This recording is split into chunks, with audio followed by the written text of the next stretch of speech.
Memory is a traitorous thing. It smooths over the sharp edges of trauma until we believe we are safe. But for me, the past isn't a memory. It's a physical sensation. It's the feeling of hot, humid air clinging to my skin. It's the sound of a rhythmic, wet thud against glass. I was 10 when Aunt Evelyn came to stay. My parents called it an act of charity, but I knew the truth even then. Evelyn didn't just live in that old house on the edge of the moors. She was part of it. When her husband vanished, not died, but simply ceased to be, the house began to reject her. She arrived at our doorstep with 3 leather suitcases and a heavy, wooden-framed clock. Evelyn wasn't like my mother. She was thin, almost skeletal, with skin that looked like crumpled parchment. Her eyes were a clouded, milky blue. Cataracts, the doctor said. But sometimes, in the dead of night, I'd see her standing in the hallway, staring at the bathroom door with a focus that didn't require sight. She claimed to be a vessel. She whispered that some souls are born with leaks, allowing the light of our world to bleed into the gray place, a dimension of mist and static that exists just behind the reflection in every mirror. Evelyn's obsession with the bathroom was the first thing that bothered my mother. My aunt would spend hours inside, the door locked, the sound of water running constantly. But she never showered. She filled the tub, inch by inch, lighting sticks of bitter black incense that smelled like burnt hair and damp earth. One evening, while my parents were out, I found her sitting by the fireplace. Her hands were trembling. She beckoned me closer. I could smell the boiled cinnamon sweets she always sucked on, a sharp, sugary scent that failed to mask the musk of the incense. "Leo," she whispered, her voice like dry leaves skittering on pavement. "You like the shower, don't you? You like the roar of the water over your ears, the way it drowns out the world?" I nodded, confused. "It's a trap," she hissed, her grip tightening on my wrist. "When the steam rises, it creates a bridge. The water isn't just cleaning you, it's thinning the veil. And there is something in the gray place, something that has been looking for a way across for a very long time. I call him the Pale Tapper." She pulled a small, waterproof digital timer from her pocket and pressed it into my palm. Its red numbers flickered ominously. "Listen to me, Leo. This is the only law that matters. When you stand in that cubicle, you are blind. The soap in your eyes, the steam in the air. You are a lighthouse in a dark sea. The Pale Tapper follows the heat. He follows the rhythm of your heart." She leaned in so close I could feel the unnatural cold radiating from her skin. "The rule of 7. You can close your eyes for 7 seconds. In that time, he can only watch. He is a silhouette against the frosted glass. At 12 seconds, he is close enough to touch the pane. You will feel a shift in the air, a sudden drop in temperature. But if you reach 20 seconds, if you let the darkness linger that long, he's no longer outside the glass. He's behind you, Leo, standing in the spray, breathing the same steam you breathe." I wanted to laugh, but the look in Evelyn's milky eyes stopped the breath in my throat. From that night on, my life was dictated by the red flicker of the timer. I'd step into the shower, the plastic curtain feeling like a thin, useless shield. I'd press start. 1, 2. I'd scrub my face frantically. 3, 4. The roar of the water began to sound like voices, muffled, distorted. 5, 6. I could feel it, a pressure, a sense of a tall, spindly shadow standing just inches from the glass. I would tear my eyes open at the 7th second, my vision blurred by soap, stinging, red. I'd peer through the mist, searching for the outline of long, many-jointed fingers.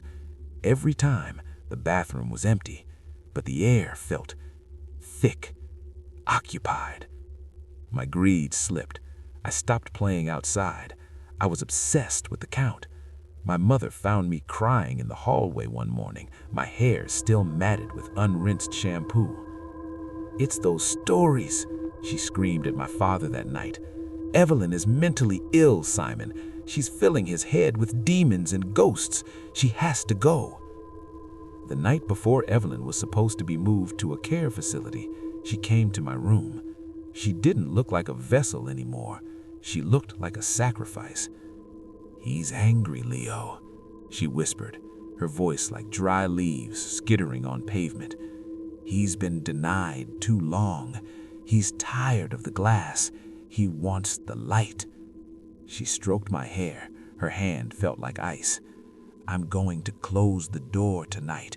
I'm going to give him what he wants so he leaves you alone. Remember the bath, Leo. Never the shower. Promise me." I promised. My voice was shaking. I didn't understand what she meant. I thought she was just being eccentric again. At 3:14 a.m., I awoke to the sound. It wasn't a scream. It was a thud hiss, the sound of the heavy bathroom doors swinging open and the sudden, violent roar of the shower being turned to full blast. I stood in the hallway. The linoleum was cold under my bare feet. The bathroom door was slightly ajar, a thick gray mist rolling out across the floor like a living thing. It didn't smell like incense. It smelled like stagnant water and old copper. Tap. My heart stopped. Tap, tap, tap. A rhythmic drumming, high up on the glass, too high for Aunt Evelyn. I pushed the door open. The steam was a physical wall. I squinted, my eyes watering.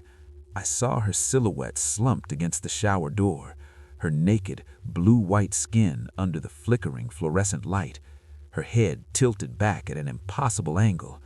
But it was the glass that haunted me. Evelyn's hands were at her sides, lifeless, yet on the top pane of the shower door, 3 long gray streaks were being drawn through the steam. They moved with a jerky, insect-like motion. And as the steam cleared for a fleeting second, I saw them. The fingers. They weren't inside the cubicle with Evelyn. They were on the outside, pressing in, their tips sharp, translucent, as if they were trying to peel reality off the glass. The official report said Evelyn suffered a massive stroke, brought on by the humidity and her existing heart condition. My parents moved us to a new city a month later. They thought a change of scenery would cure my night terrors. They were wrong. I'm 40 years old now. I have a beautiful wife, 2 daughters. They think their father is a bit strange for insisting on a house with only clawfoot bathtubs. I let them laugh. I let them think I'm just a man who enjoys a long soak. But sometimes, when the house is quiet and the rain is drumming against the windows, I think about that night. I think about the marks I saw. Everyone thinks the danger is what's inside the shower with you. They think the horror is the thing that crosses over. But they're wrong. The pale tapper doesn't want to get in. He wants you to come out. He waits for that moment when you're most vulnerable, eyes closed, counting your 7 seconds of safety, because he knows, eventually, everyone has to open their eyes. And one day, when the steam is thick enough and the count reaches 20, he won't be tapping on the glass anymore. He'll be holding the towel.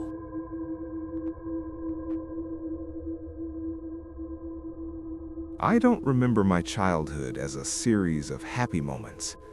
I remember it as fragments, sounds, shadows, the feeling that something was always just off. I was 6 years old when my father disappeared from our lives. Not died, not moved away peacefully. He just vanished one morning, leaving behind a silence that felt heavier than grief. My mother and I relocated shortly after. Not far, just far enough to pretend we were starting over. We moved into a narrow, single-story row house on the outskirts of a coastal town, the kind of place where the air always smelled faintly of salt and rusted metal, where the walls were thin and the nights felt longer than they should. The house had 3 rooms total: a small kitchen, a bathroom that hummed when no one used it, and 2 bedrooms connected by a long, dim hallway. One room was supposed to be mine, but I never slept there. I slept with my mother. She didn't argue. She never asked why. I think she felt it too. That house had a way of breathing when the lights were off. It was late August. The heat was suffocating, the kind that clings to your skin even after midnight. My mother slept with the window open behind her bed. No screen, just open air and a distant sound of waves crashing against concrete. I remember waking up without knowing why. No noise, no dream, just awareness. The room was lit faintly by orange streetlight leaking through the curtains. I sat up slowly, my heart already racing for reasons I couldn't explain. That's when I saw the dog. We had an old mutt named Jasper. He was blind in one eye and slept pressed against my legs every night without fail. But he wasn't in bed. He was standing in the hallway, perfectly still, facing my bedroom. His head was tilted slightly, like he was listening. I whispered his name. He didn't react. Then, he stepped forward. Soft pause, no sound. He entered my bedroom and stopped just inside the doorway. Then he whimpered, low, afraid. That's when I shook my mother awake. She stirred, groggy, annoyed. "What is it?" she whispered. I pointed. She turned her head toward the hallway and froze. There was a man standing where my bedroom door should have been, half inside the room, half out. He wasn't wearing a mask. He wasn't hiding his face. That was the worst part. He looked ordinary, mid-30s maybe, unshaven, dark hoodie, bare feet. Before I could scream, my mother acted. She grabbed me, scooped me up with an urgency that I've never seen before or since, and carried me toward the window. The screen came off easily. She lifted me, and I landed safely on the grass outside. Then she followed. We screamed. Someone called 911. By the time the authorities arrived, the man was gone. There were no signs of forced entry. The front door had been unlocked. My mother swore it was locked. Deadbolt, chain, everything. About a week later, she discovered a hidden notebook in the water heater closet. Inside, there were names, drawings, gum wrappers, gloves, proof, but not enough to find him. The police could only guess. Even now, I remember the sound of that night, the small paws of a dog, the soft shuffle of feet, the presence that should never have been. And I remember my mother's face, determined, fierce, the first person to truly save me from something I didn't even understand.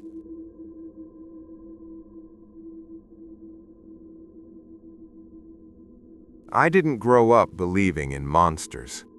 I believed in rusted fences, in broken places, in adults telling children to stay away from certain areas without ever explaining why. Some places don't need explanations. They teach you fear on their own. I was 9 years old the summer we learned that lesson. Back then, my family lived on the edge of a wide marshland known locally as Black Mere Flats, a low, fog-heavy stretch of land where the ground stayed wet even in August, and the wind carried the smell of stagnant water and iron. At the far end of the flats stood an old pumping station. No one called it that anymore. Everyone called it the sink. It was a squat concrete building from another era, built sometime before the war, meant to regulate water levels for nearby farms and rail lines. By the time I was born, it no longer served any purpose. Its roof had partially collapsed, the windows were empty black squares. The metal doors were gone, leaving only twisted hinges and scratch marks in the concrete. Older relatives claimed it still hummed sometimes, even though it hadn't been connected to anything in decades. As kids, we never went near it, not because we were forbidden, but because even from a distance, the sink felt wrong. That summer was brutal, the kind of heat that presses down on your chest and makes time feel thicker. School was out, parents were exhausted, and we were loud, bored, and impossible. That's when my older brother Marcus had an idea.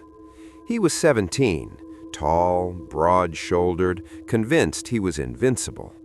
He and his friends, Evan and Luke, offered to take us younger kids berry picking near the river bend, a place far enough to feel like an adventure, but close enough that no one worried too much.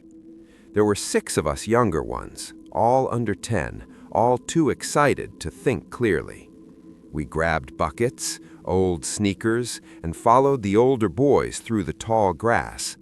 The path to the river cut straight across the flats, straight past the sink.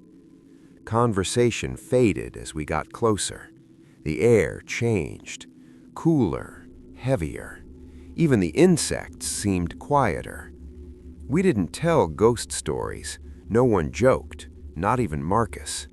The building loomed to our left, half hidden by reeds and fog, dark, watching. That's when Luke spoke. "Don't look at the windows," he said. Of course, that made all of us look. That was when Evan told us the story. Not laughing, not trying to scare us, just explaining. Years earlier, in the late 70s, a private security convoy had vanished on the road bordering the flats. 3 men, 2 vehicles, never recovered. Locals whispered that the convoy had tried to hide equipment inside the pumping station during a storm, that something went wrong, and no one came back out. Months later, pieces of clothing were found near the building: boots, a belt, a watch stopped at 3:17. After that, people began seeing shapes moving inside the structure. Too tall, too broad, not quite human. Animals refused to go near it. And sometimes, on hot nights, the building breathed. We passed the second fence in silence. Berry picking went on for hours. The river was cool, the sun dipped low. For a while, we forgot, until it was time to go back. The fog rolled in fast, thick, sudden. By the time we reached the flats again, visibility dropped to a few meters. That's when the air changed. It felt charged, like before lightning. Marcus slowed. Evan stopped. Luke whispered, "Did you hear that?" At first, I thought it was water. Then I realized it was breathing. Not from us, from the direction of the sink. Something shifted behind the building, heavy, slow. Reeds bent outward. Marcus stepped forward. "I'll check," he said. Evan grabbed his arm. "Don't." Too late. Marcus took 3 steps towards the sound. Then he screamed. Not a shout, not a yell, a raw, panicked scream. We didn't ask questions. Luke shouted, "Run!" Everything blurred. Buckets dropped. Someone fell. Someone cried. Marcus stumbled back towards us, face pale, eyes wide. "Don't look," he kept saying. "Don't look at its face." I looked anyway.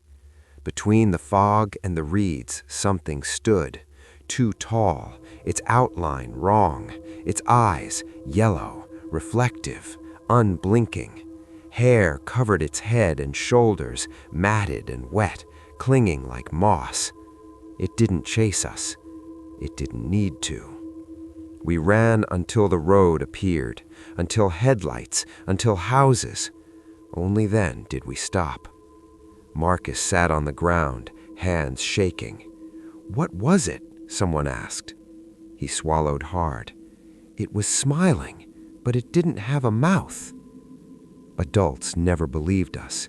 They blamed shadows, heat, fear. The sink was fenced off the next year. But even now, decades later, when the fog settles heavy and low, I swear I hear something breathing out there, waiting, still regulating something, still pumping.